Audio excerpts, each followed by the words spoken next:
और उस संदर्भ में आप देखेंगे कि पूरे प्रसंग की उस युग के जो 3 महानतम महापुरुष हैं, एक तो हैं विश्वामित्र जी महाराज, जिन्होंने ब्रह्मर्षि के रूप में सम्मान प्राप्त किया है, जो गायत्री मंत्र के दृष्टा ऋषि हैं, और दूसरे हैं महाराज जनक, जो महान तत्वज्ञ हैं, और तीसरे हैं परशुराम जी महाराज, जो भगवान के ही अवतारों में से अंशावतार हैं, आदिशावतार।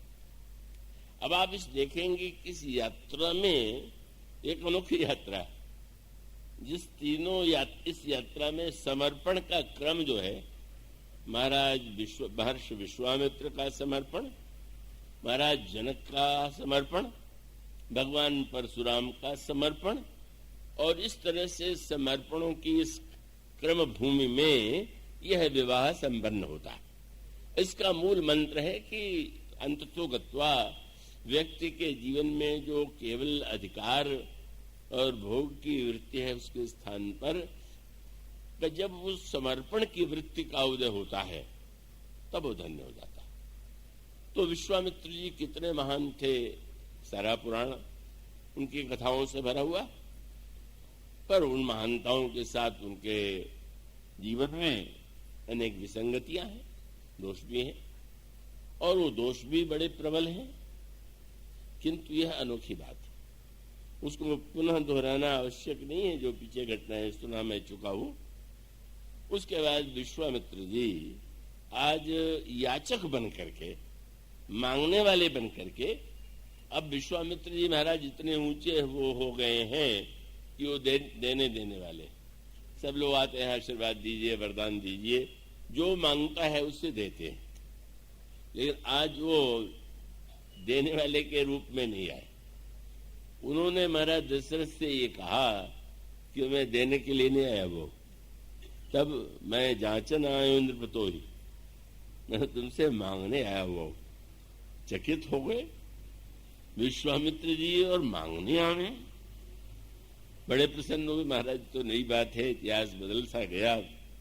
तो उन्होंने कहा कि मुझे तो तुम्हारे 2 पुत्रों की आवश्यकता है, छोटे भाई के साथ तुम राम को दे दो, और उनके द्वारा यज्ञ की रक्षा होगी और मैं सनात हो जाऊंगा। ये नई बातें थी उनके वाणी से। अंज समेत देहु रघुनाथा, निश्चर वध में हो वह सनाथा। मुनि जी को तो सभी लोग स्वामी जी कहते थे, पर उनको ऐसा लगा कि अभी तक मैं वस्तुतः अनाथ माने सांसारिक दृष्टि से नहीं, और उनको ये लगा कि सच्चा सनातत्व जो है वो ईश्वर की प्राप्ति से जुड़ा हुआ, और इसलिए उन्होंने शब्द कहा कि अगर तुम दोनों को दोगे तो मैं सनात हो जाऊंगा। अब दशरथ जी तो बड़े दुखी हो गए, अपने को सनात बना के मुझे अनाथ बनाना चाहते हैं क्या? अब आप पुत्र मांग रहे हैं, और इतने कोमल पुत्र हैं, और कहने लगे कि आपको तो पता ही है कि अब जब मैं बूढ़ा हो गया तो कहीं जाकर के 4 पुत्र मिले। चौथे पन पायो सुतचारी, विप्र वचन नहीं कहो विचारी। ब्राह्मण देवता, आप तो ब्राह्मण को तो विचारवान होना चाहिए, पर आपने जो वस्तु मांगा वो तो विचार संगत नहीं। विश्वामित्र मुनि में हंसने लगे। संसार की वस्तु मांगे तो विचार, और ईश्वर को मांगे तो विचार का अभाव। इसलिए कह दिया, राजन मैं जब मांगने आया हूं तो देना तो पड़ेगा। देव भूप मन हर्षित तदो मोह अज्ञान। आप जानते नहीं, आप सबसे अपरिचित। और धर्म सुजस प्रभु तुम कहा, इनका अति कल्याण। तुम्हें बड़ी कीर्ति मिलेगी कि अपने पुत्रों को दे दिया, और इनका भी परम कल्याण होगा। ममता नहीं छोड़ पा रहे हैं तो गुरु वशिष्ठ ने ईश्वर की प्राप्ति में, दोनों में जो विरोध की भावना थी वशिष्ठ और विश्वामित्र में, समाप्त हो गई। और उन्होंने प्रेरित किया, बाध्य किया महाराज दशरथ को कि नहीं नहीं, ब्रह्मर्षि वशिष्ठ ब्रह्मर्षि विश्वामित्र यदि मांगने आए हैं तो तुम्हें देना ही चाहिए। मोह से मुक्त हो करके उन्होंने श्री राम को अर्पित किया। पहले उनका के द्वारा समर्पण हुआ, और ये कह करके मेरे प्राण नाथ सुत दो, तुम मुनि पिता आन नहीं को। अब तक मैं ये मानता रहा कि मैं पिता हूं और ये मेरे पुत्र हैं, लेकिन आज मैं ये कह सकता हूं कि आप ही इनके पिता हैं और प्राण ये पुत्र के रूप में मानो मैं आपको प्राण ही दे रहा हूं। इस तरह से दशरथ जी के जीवन में जो सकामता थी और पुत्र के प्रति ममता थी, उसको उन्होंने स्थानांतरित किया। माने मैं पुत्र पिता था तो पिता के मन में तो पुत्र की चिंता होती ही है। अब आप जब पिता हो गए तो अब चिंता आप उठाई। मैं उससे मुक्त हुआ और उसके बाद वो यात्रा प्रारंभ होती है। अब इस यात्रा के प्रारंभ में वो एक अनोखापन जिसकी ओर कल संकेत चल रहा था, ये तो बड़ा स्वाभाविक होता कि महाराज दशरथ निवेदन करते कि आप रथ पर बैठ करके हमारे पुत्रों को लेकर के हम जाएं आश्रम तक। वहां से बहुत दूर आश्रम था, जैसे बक्सर तक की दूरी अच्छी खासी है, और वो कह सकते थे कि अगर आप आज्ञा दें तो मेरे सैनिक मेरे सेनापति भी इनके साथ साथ आपकी सेवा और यज्ञ की रक्षा के लिए जाए। पर महात्मा ने तो स्पष्ट कह दिया था, नहीं, सेना नहीं चाहिए, इनको रथ पर भी लेकर के मैं नहीं जाऊंगा। कोई सेना नहीं, कोई सेनापति नहीं, कोई रथ नहीं। और वे दोनों राजकुमारों को लेकर के यात्रा प्रारंभ करते हैं। अब गोस्वामी जी के उस यात्रा के क्रम में एक जो लक्षण संकेत है उस पर ध्यान दीजिए। जब चलने लगे तो गोस्वामी जी ने क्या जो परिचय दिया, महाराज दशरथ ने जब दे दिया तो भगवान श्री राम और श्री लक्ष्मण गए कौशल्या माता के पास से और माता को प्रणाम करके कहा कि महर्षि की सेवा में मैं जा रहा हूं, आप कृपा करके आशीर्वाद दीजिए। और गौने भवन चरण सिर का माँ को प्रणाम करके आशीर्वाद प्राप्त करके चल पड़ते।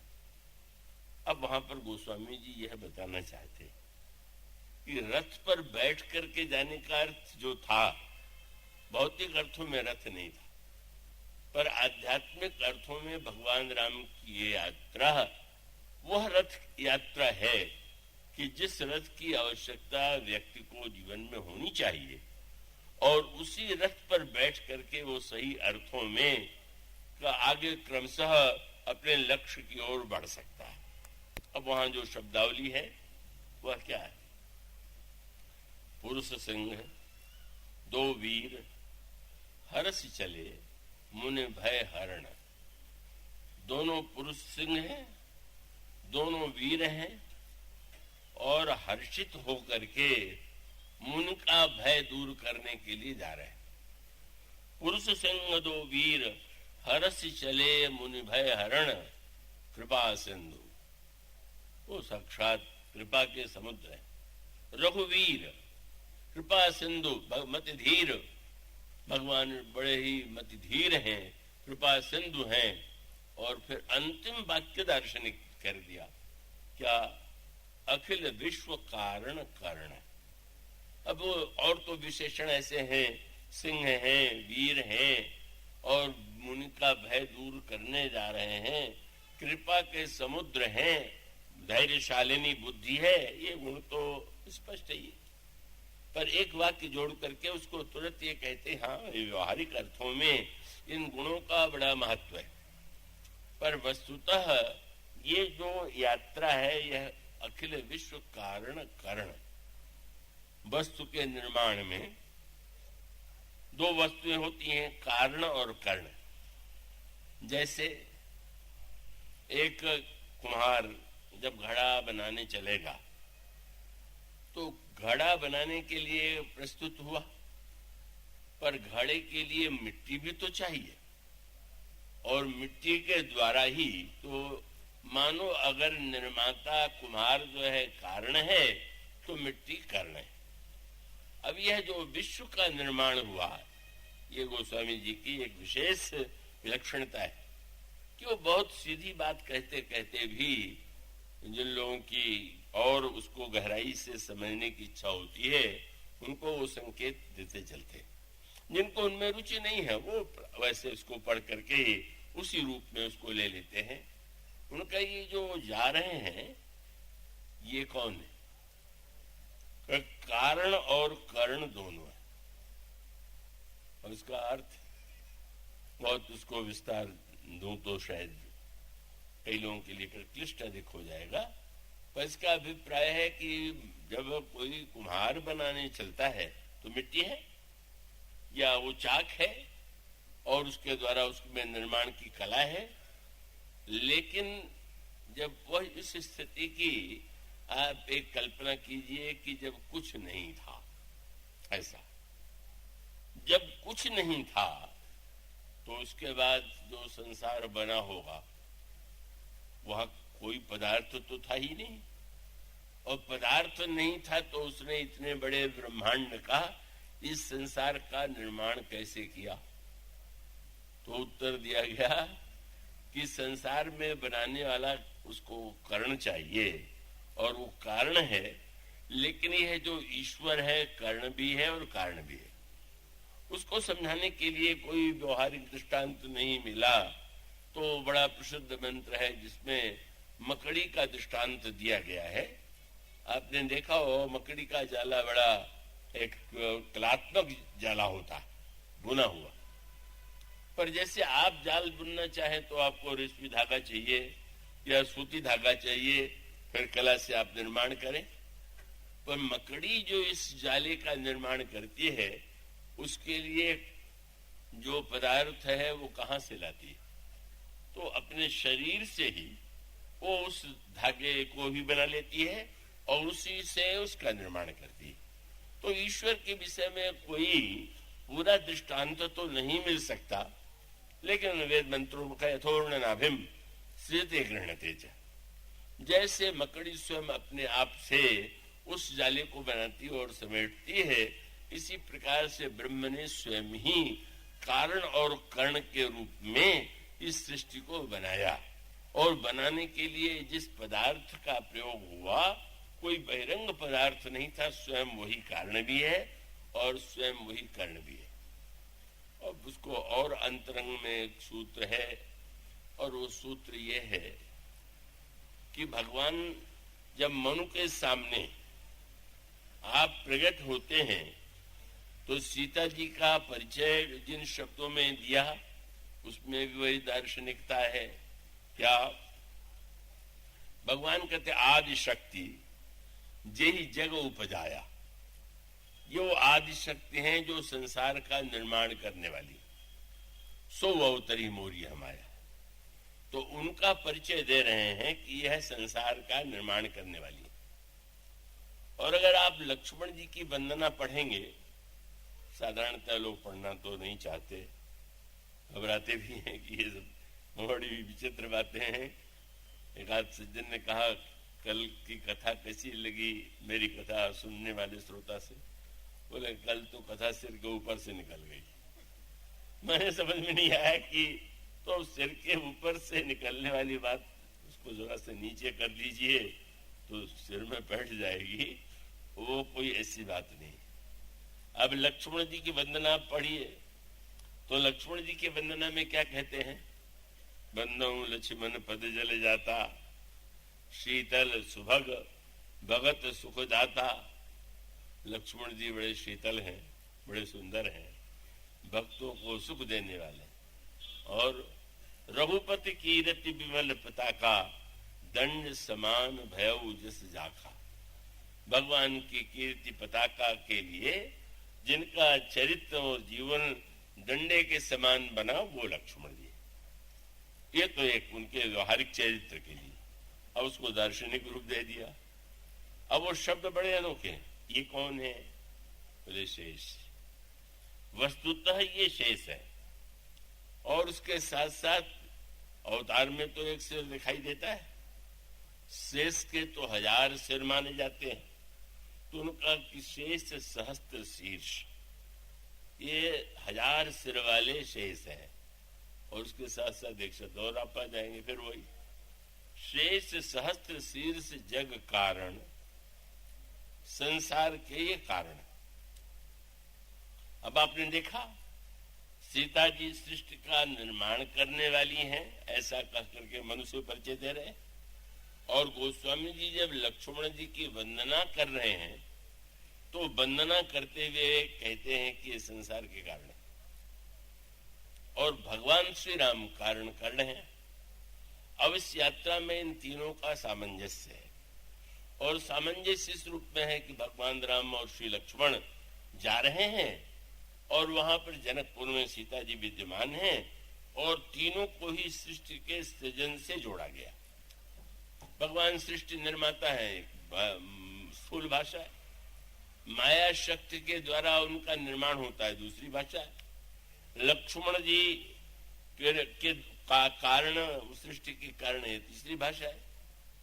अब उसको थोड़ा व्यवहारिक अर्थ यूं दीजिए कि जैसे जब आप सोए, एक कल्पना की गई, प्रलय माने जब सारे पदार्थ समाप्त हैं का केवल एकमात्र शेष सैया पर का ईश्वर शयन कर रहा है, विष्णु भगवान शयन कर रहे हैं।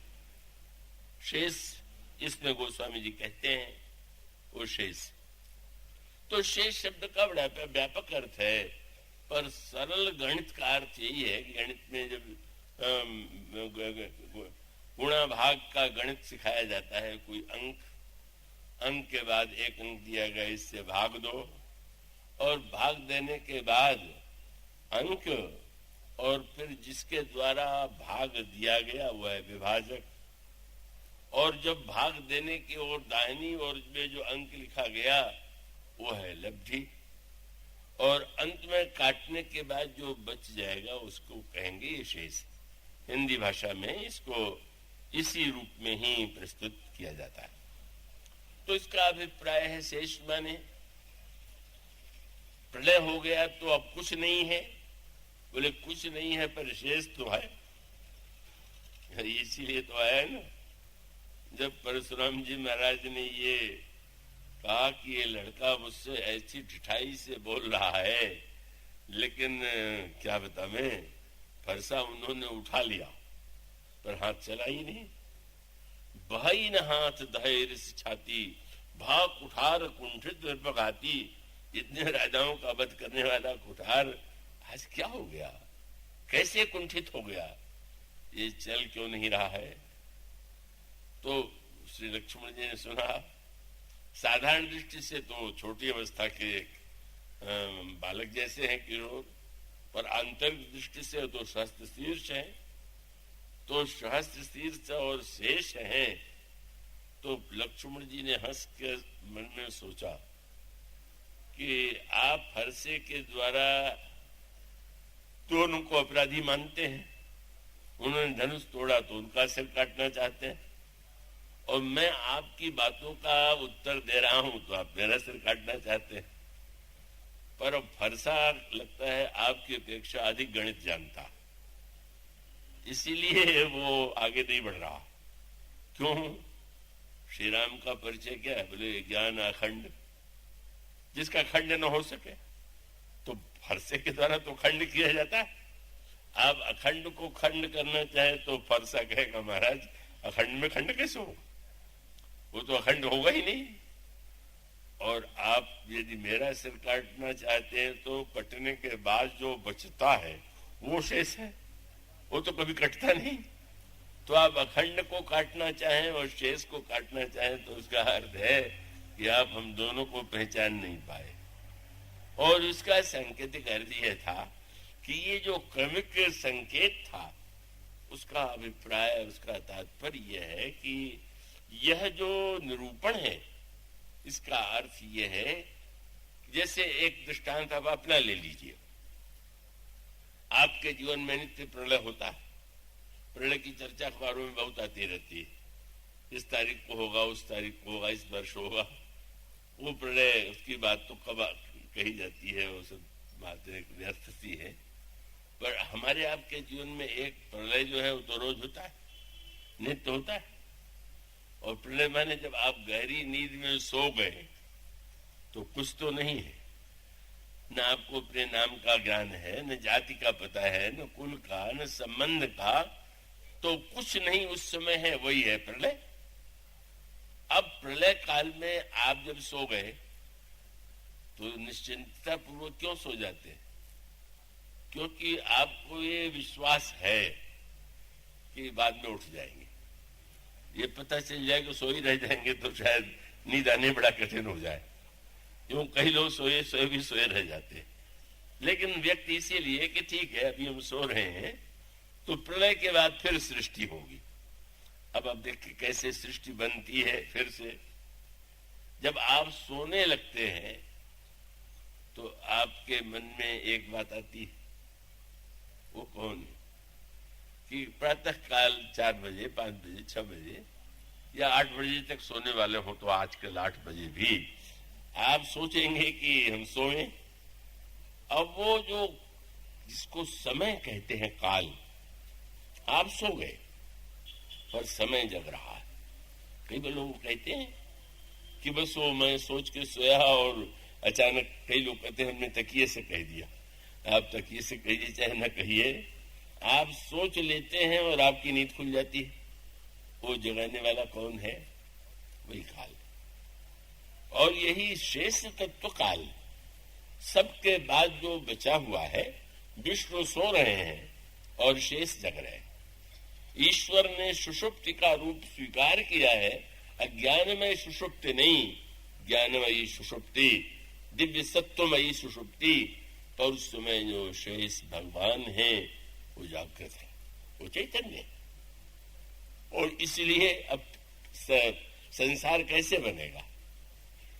बोले भगवान की आंख खुलेगी, मानो जो शेष के रूप में काल धारण किए हुए हैं उसको ईश्वर ने जो संकल्प लिया है पुनर्निर्माण का, तो वो चैतन्य कर देता है।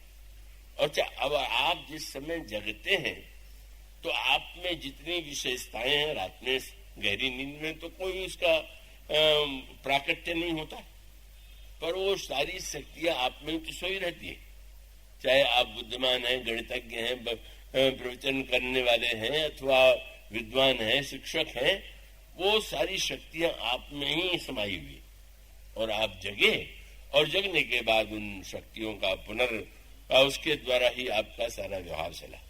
तो इसका अर्थ क्या हुआ कि नित्य जो है, सोने के बाद जब हम जगते हैं तो जगने के साथ साथ इन तीनों का जो सामंजस्य है यही व्यवहार का हेतु। इसी प्रकार से जैसे व्यक्ति के जीवन में 3 है, इसी प्रकार से इस अनंत ब्रह्मांड के केंद्र में जो श्री राम हैं, श्री लक्ष्मण और श्री सीता जी हैं, वही तीनों मूर्तिमान साकार रूप में शरीर धारण करके संसार के जीवों के समक्ष अपना तत्व ज्ञान भी प्रदान करते हैं और उसके साथ साथ जो उसका आनंद दूसरे रूप में लेना चाहें उनको उस प्रकार का भी आनंद देते हैं। इसलिए गोस्वामी जी ने इस यात्रा का जब प्रारंभ किया तो और विशेषणों के साथ साथ अखिल विश्व कारण करण इस शब्द का प्रयोग किया और एक सूत्र, और सूत्र था पहला गुण क्या बताया? पुरुष सिंह 2 वीर, दोनों वीर है।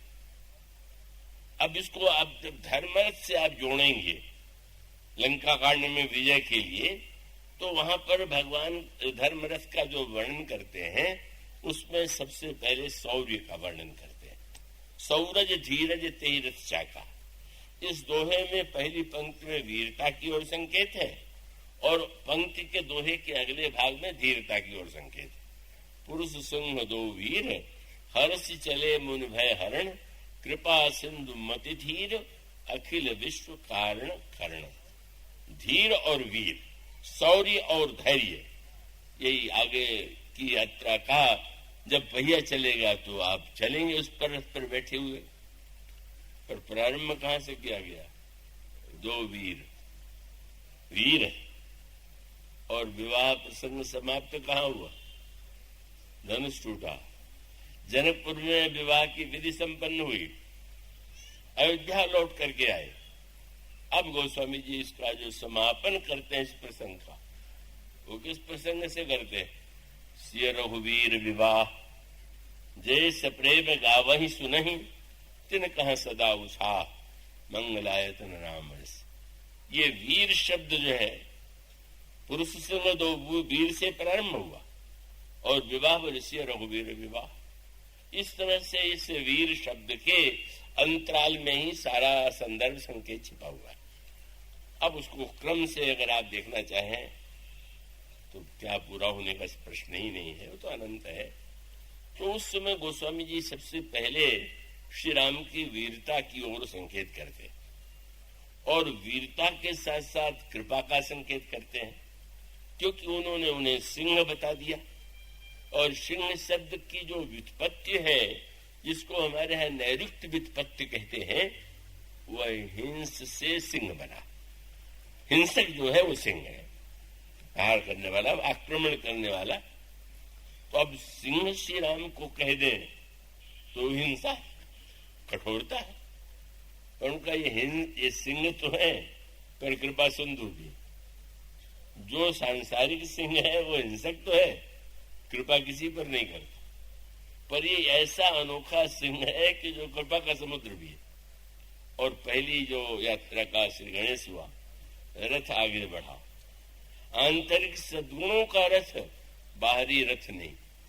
और पहला दृश्य चले जात मुनि दीन दिखाई का, उसके पहले एक अनोखी लीला चल रही थी। अब लक्ष्मण जी और श्री राम और लक्ष्मण जी को लेके जब विश्वामित्र जी चले तो महाराज दशरथ ने कह दिया था आप ही पिता है। अब महाराज विश्वामित्र का वो पितृभाव इतना प्रबल हो गया कि गीतावली रामायण में गोस्वामी जी ने कहा कि अब दोनों राजकुमार अब स्वतंत्र भाव से वन में जा रहे हैं गुरु जी के साथ, तो बालकों जैसी चेष्टा भी कर रहे। अब अगर कोयल बोल रही है तो लक्ष्मण जी उसकी नकल उतार करके कोयल की तरह बोल लेते, श्री राम बोल लेते। और कहीं कोई पुष्प दिखाई देता है तो गुरु जी से पूछते हैं ये कौन सा पुष्प है, कौन सी लता है। और उससे भी आगे बढ़ करके गोस्वामी जी ने कहा एक बहुत सुंदर सरोवर था, तालाब था, और तालाब में कमल खिले हुए थे। तो प्रभु ने कहा कि हम लोग उसमें नहा लें, स्नान करें। लेकिन अब श्री राम और श्री लक्ष्मण जी ने फूल देखे तो सोचा कि थोड़ा पूजन के लिए कमल भी तोड़ लें तो अच्छा रहेगा। अब जब वो कमल तोड़ने के लिए सरोवर में आगे बढ़ने लगे तो विश्वामित्र जी तो घबरा गए कि बच्चे कहीं डूब न जाओ। ईश्वर समझ करके मांगने गए थे, ईश्वर को लेकर के जा रहे थे, पर वो इस समय दशरथ की पितृभावना ऐसी मस्तिष्क हृदय में हो गई कि गोस्वामी जी ने अपने गीतावली नाम के ग्रंथ में लिखा कि पैठत सरन सिलन चढ़ चितवत खग मृग बन रुचिराई। और जब विश्वामित्र जी ने देखा कि ये तो आगे चले जा रहे हैं तो सादर सभय सप्रेम पुलक मुनि पुनि पुनि ले तो बुलाई, मत जाओ आगे, डूब जाने का डर है। अरे ये क्या कर रहे हो? भगवान राम मुस्कुराते अपने, अगर आप मेरे पिता हैं तो जैसे दशरथ जी को सुख देते हैं और जैसा वात्सल्य वही वात्सल्य दिखाई दे रहा है। पर अचानक फिर वह दृश्य आया। अचानक दृश्य क्या? क्यों तो वात्सल्य भाव में वन में प्रवेश करते ही भयामिनी ताड़का सामने दिखाई दे गई। अब सारा दृश्य पलट गया। वह जो मुनियों को खाने वाली है, यज्ञ को नष्ट करने वाली ताड़का, और उसने देखा कि ये महासाधु दो बालकों को लेके चला जा रहा है।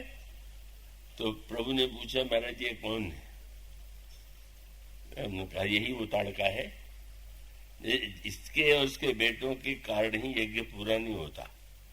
चले जा तो मुनि दीन ने दिखाई, और दिखा दिया तो ताड़का ने सुना अच्छा हमने आज हमारी ओर उंगली दिखा रहा। तो सुनी ताड़का क्रोध करिधाई, एकदम आंखें लाल मुंह फैला करके वो मुनि जी और दोनों भाइयों को खाने के लिए चली।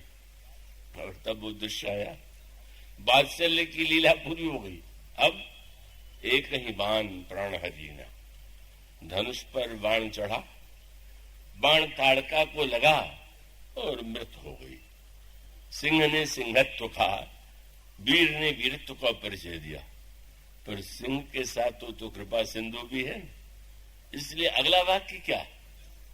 प्रहार करके मार डाला तो लगा कि सिंह है, लेकिन जिस समय गोस्वामी जी ने लिखा एक ही बाण प्राण हरि लीना, लेकिन दीन जानते निज पद दीना। अरे ये तो राक्षसी केवल शाप के कारण हो गई थी, इसको मैं अपने में विलीन कर लूं, और ताड़का को कृपा पूर्वक अपने में लीन कर लिया, तो मानो एक और बाहर से हिंसा या वीरता, पर अंतरंग में कृपा की पराकाष्ठा। और जैसे ही ताड़का गिरी और भगवान ने उसको अपना धाम दिया, तब गोस्वामी जी ने एक चौपाई लिखी, क्या? तब ऋषि निज नाथ ही जिये चीनी। ओहो, मैं तो किस भ्रम में पड़ गया था। पहचान गए, जिस ईश्वर को पाने के लिए मैं गया था, जिनके बिना मैं अनाथ था, क्या वही यह हमारे साथ इस समय दो बालकों के रूप में चल रहा है। बस ज्ञान हो गया। ज्ञान पहले भी हुआ था, ज्ञान की धारणा से ही मांगने गए थे। जब मांग रहे थे तब भी ज्ञान था, पर बीच में वात्सल्य के खेल में वो जैसे कोई सूर्य पर बादल कभी छा जाए, इसी तरह से वो तिरोहित हो गया था। पर ताड़का के मरते ही अरे ये तो वो है। और तब किस वृत्त का जो हुआ, कल कथा में बात कही गई थी, ये तीनों महापुरुषों के द्वारा समर्पण हुआ। एक का समर्पण धनुष चलाने पर हुआ, दूसरे का समर्पण धनुष के तोड़ने पर हुआ, और तीसरे का समर्पण धनुष के खिंच जाने पर हुआ। ये रामायण की अपनी भाषा है, दर्शन शास्त्र है, और उसका अभिप्राय है। तब गोस्वामी जी ने सोचा अब मैं क्या करूं, तो उन्होंने जितने शस्त्र और शास्त्र का उन्हें ज्ञान था, सब श्री राम को उन्होंने दे दिया। पूछा गया, जब मनुष्य समझते तो देना सार्थक था, जब ईश्वर समझ गए तब क्यों दे रहे हैं? तो शब्द गोस्वामी जी ने लिखा, क्या? तब ऋषि निज नाथे जे चीन्ही, और विद्या निधि कह विद्या दीन। नदी दूसरों को जल तो देती ही है, पर अंत में नदी समुद्र को जल देती है क्या? दिखाई तो इधर नदी लेकर के जल गई और समुद्र में जल डाल दिया। किसी ने नदी से कहा, कितनी सेवा तुम कर रही थी, दूसरों को जल दे रही थी, तुम उधर कहां जा रही हो? समुद्र की ओर क्यों जा रही हो? वहां तो अगाध जल है, तुम्हारी आवश्यकता नहीं है, तुम्हें तो रेगिस्तान की ओर जाना चाहिए। पर नदी ने कहा कि दूसरों की प्यास मैं बुझाती हूं, पर क्या मुझे प्यास नहीं लगती है क्या? और मुझे जब प्यास लगती हो तो मेरी प्यास तो समुद्र ही मिटा सकता है। इसलिए समुद्र को देने जाती हूं कि लेने जाती हूं, कि समुद्र में जाकर के अपनी सत्ता को विलीन कर लेती हूं। रामायण में चौपाई दी गई कि जीव और ईश्वर का संबंध इसी रूप में, सरिता जल जल निधि मह जाई, होई अचल जिमे जीव हरि पाए। मानो आज महर्षि विश्वामित्र को लगा कि पहले ने समझ लिया कि ब्राह्मण होना, शास्त्र का ज्ञान बहुत अच्छा है। पहले मैं समझता था कि शस्त्र का ज्ञान होना बहुत अच्छा है, और बाद में मुझे लगा शस्त्र निरर्थक है और शास्त्र सार्थक है। और आज इनको देख के लगा कि शस्त्र और सार्थक दोनों सार्थक है, पर श्री राम के द्वारा, व्यक्ति के द्वारा तो दोनों का दुरुपयोग हो सकता है। इस तरह से इस यात्रा का समर्पण से श्री गणेश हुआ।